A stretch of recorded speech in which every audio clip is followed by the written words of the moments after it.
Laxmikant book polity chapter number 8 मूल अधिकार fundamental rights. उसका सबसे पहला टॉपिक आज मैं डिस्कस करूंगी, जैसे कि मूल अधिकार।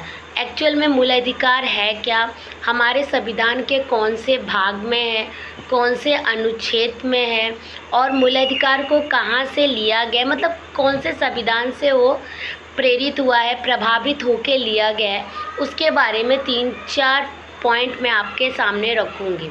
तो सबसे पहली बात, मूल अधिकार। मूल अधिकार हमारे संविधान के भाग 3 के अनुच्छेद 12 से लेके 35 तक में शामिल किया गया है।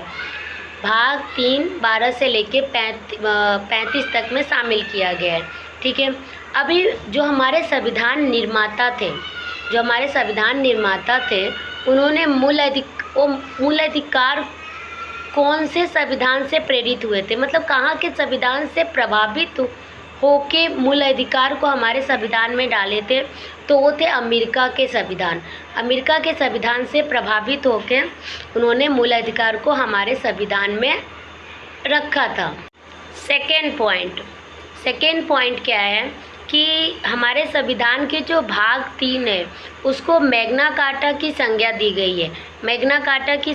गई है। क्यों?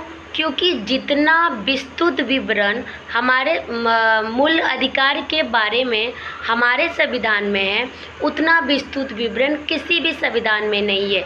यहाँ तक कि जिस संविधान से प्रभावित होकर, जैसे कि अमेरिका से संविधान से प्रभावित होकर हमारे संविधान निर्माताएं ने मूल अधिकार का निर्माण किया, उस अमेरिका का संविधान भी इतना उसमें विस्तृत विवरण नहीं है जितना कि हमारे संविधान में है। इसलिए संविधान के भाग 3 को मैग्ना कार्टा भारत के मैग्ना कार्टा की संज्ञा दी गई है।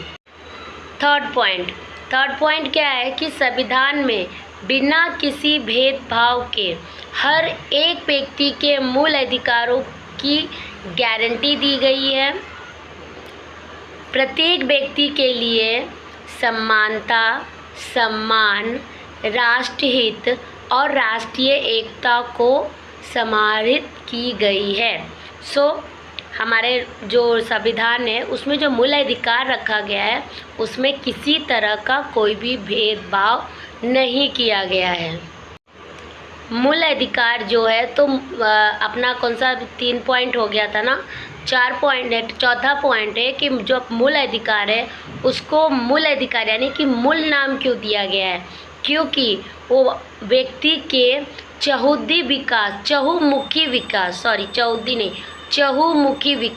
अभी चहुमुखी विकास क्या है? भौतिक, बौद्धिक, नैतिक एंड आध्यात्मिक, ये चहुमुखी विकास की ओर ध्यान दिया गया है, इसलिए इसका नाम मूल रखा गया है। तो ये थे अपने कुछ 3 से 4 पॉइंट जो मैंने आज एक्सप्लेन किया कि मूल अधिकार अपने जो संविधान में रखा गया है वो एक्चुअल में क्या है।